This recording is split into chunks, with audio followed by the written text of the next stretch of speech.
Hello, it's Walter, and today I thought what we'd do is talk a little bit about the different methods of training. I don't think I'm going to share a little exercise today. Maybe in my next video I will. Um, but I wanted to share something, and if you look at the article on my website, abilitytoadapt.com, I started talking about um, kind of a way I look at training methods. I liken them to camps, setting up camp, and also hiking. And you might be wondering if you read that article a little bit, a little bit more about what I'm talking about. I'm going to expound on it a little bit more in this video.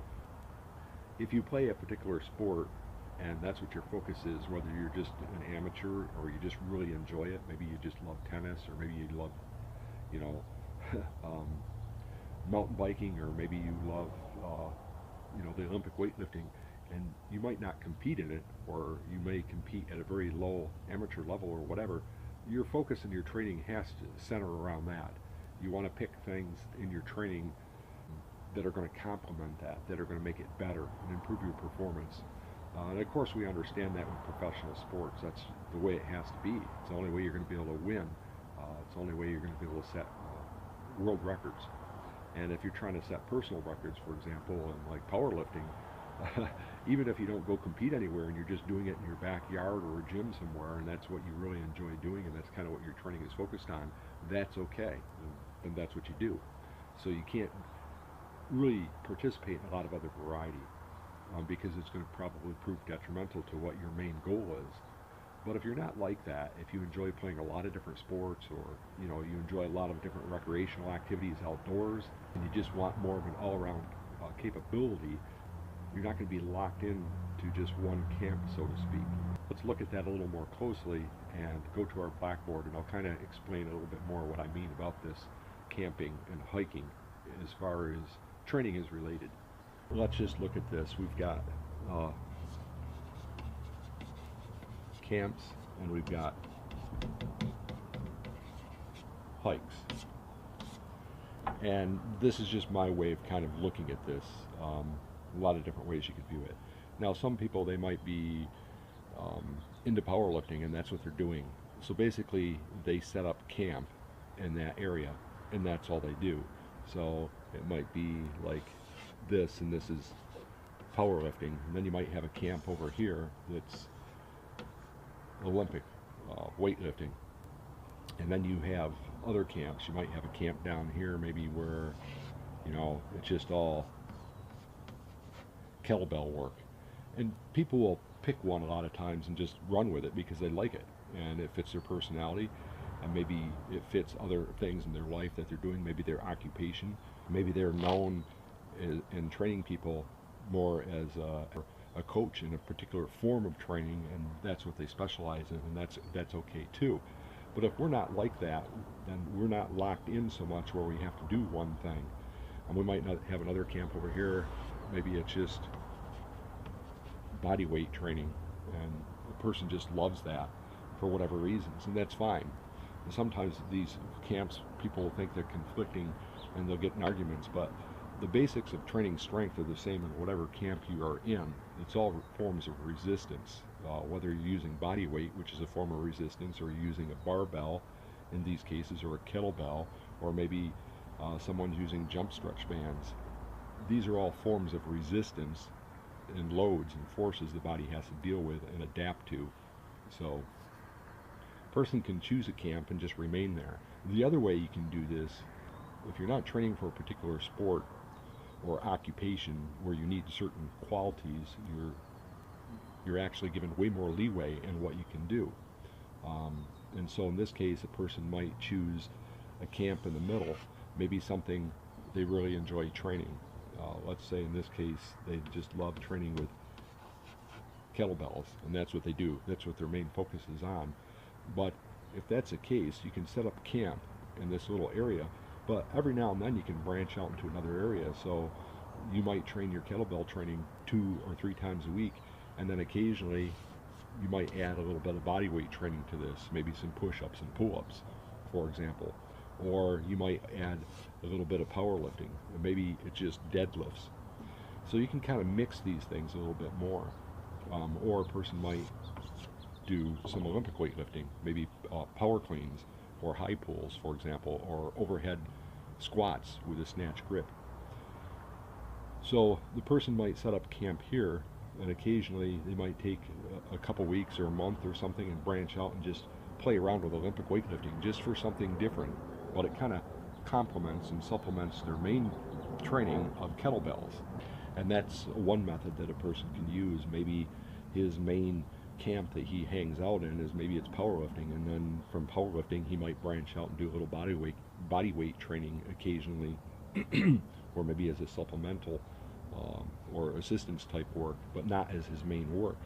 So that's one method or way of doing this. So in essence, what this person is doing is he's kind of, rather than someone who's just camping out in powerlifting and that's all he does, you know, basically his focus is on the 3 power lifts, you know, the bench press, the squat, and the deadlift, and he might do some assistance exercises for it, but his whole world, his whole campsite is set up here, and he doesn't really want to get involved in these other things, and that's okay. It just depends on the person and what their goals are. And the other person might pick one, kettlebells, or maybe it's Olympic weightlifting, or whatever the case is, and he might kind of every now and then branch out and touch on these other things. So he takes a short little hike out and he touches on this, but he always comes back to his route, his main campsite. This is where he hangs out most of the time, but he does enjoy, you know, experimenting a little bit with other things. So that's a second way a person might approach their training. And for some people that works really well. Now other people might want a little bit more variety, we might say, in their training life, and they don't like camping out in one spot, so to speak. They like to hike a lot more than someone else. You know, some people are comfortable with just setting up a campsite and hanging out there and doing nothing, you know, kicking back, drinking beers, you know, in the powerlifting camp, or maybe the kettlebell camp, or maybe the bodyweight camp. And other people, you know, they like to set up a campsite, but they kind of like to branch out here and there and explore the area that they're in, so to speak, in the training world. Other people actually like to hike, and so that person might start out here and they learn something like kettlebells, and then they take a little hike and they camp here for the night, and they want to learn a little bit about barbell training, so they start playing around with Olympic weightlifting, and then maybe they hike a little further and they do some body weight training.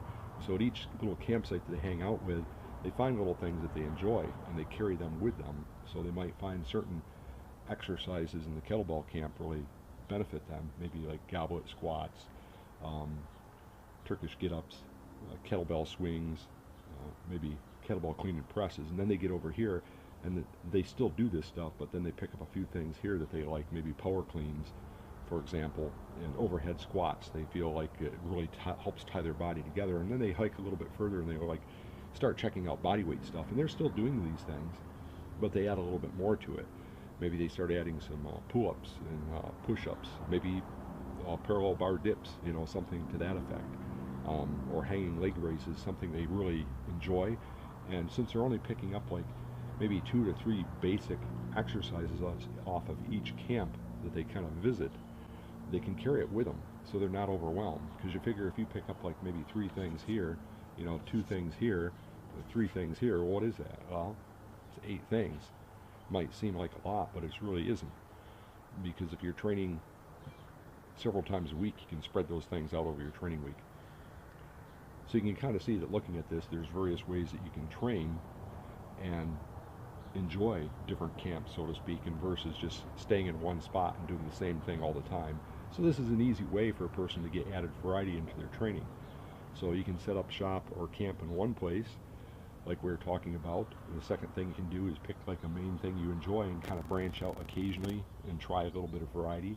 Or you can just consistently move around through different things and experiment with different things. And as you go through different camps in your training, you kind of just form your own type of circuit, and you can get a lot of variety. You can also do this with implements. For example, you can do this with kettlebells, you can do this with barbells, you could do it with, you know, sandbags, you can do it with a slosh pipe, you can do it with rocks, you know, and you can kind of take one thing that's your main training once or twice a week, but then the rest of the training days that you have in the week, the rest of the things you might do in a month, you can start adding some of these other things and play around with it. You can play around with barbells, with your kettlebells, and kind of mix and match them for a month, and then maybe you mix kettlebells with sandbags for a month, you know, and kind of work your way around through different things. So you can get a lot of more variety into your training without really affecting yourself detrimentally, and the exposure gives you accumulated experience in different things, so you're going to become a more all-rounded type of athlete versus someone who's just in one camp. Are you going to set records and, you know, improve sports performance in one area? No, but that might not be what you're after. So no matter what some people might say, that, oh, well, you need to power lift, or Olympic lifting's where it's at, or body weight, it's natural, dude, you got to just do body weight. It's like, whatever. You know, figure out what you enjoy and what you want to do, and then stick with it. And there's nothing wrong with that. The only time there is something wrong with it is if you're trying to reach a specific goal and you're trying to set, you know, a record in some certain area, and then you're, you know, like powerlifting, and then you're doing training with rocks all the time. Well, that's not going to really help you with this goal. So it just depends on what you want as an individual. And there's nothing wrong with hiking around to different camps, or hanging out in one camp, or hanging out in a camp and kind of branching out occasionally into other things. And some people will do that.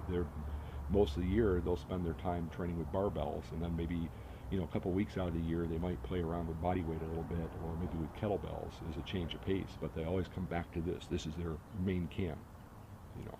So anyway, it might be a little bit different way of looking at things. And not being so worried and concerned about what you're doing. If you're the kind of person that kind of has like ADHD as far as training goes, that's okay. The trick is run with it. Pick a few basic things that you really enjoy and that fit your personality and your capabilities, and take 1 or 2 days a week and really train those and focus on improving them. And then the rest of the week, go have fun, go play. Mess around with slosh pipes, mess around with rocks, you know, go cycling if you want, go canoeing, you know, play around with kettlebells and have fun, and accumulate more exposure to different things, more variety, and that's going to rebound and help you with your main exercise even more. And if you're not participating in a particular sport that you're trying to improve, hey, it's a great way to train. So this is Walter, and I'll see you next week.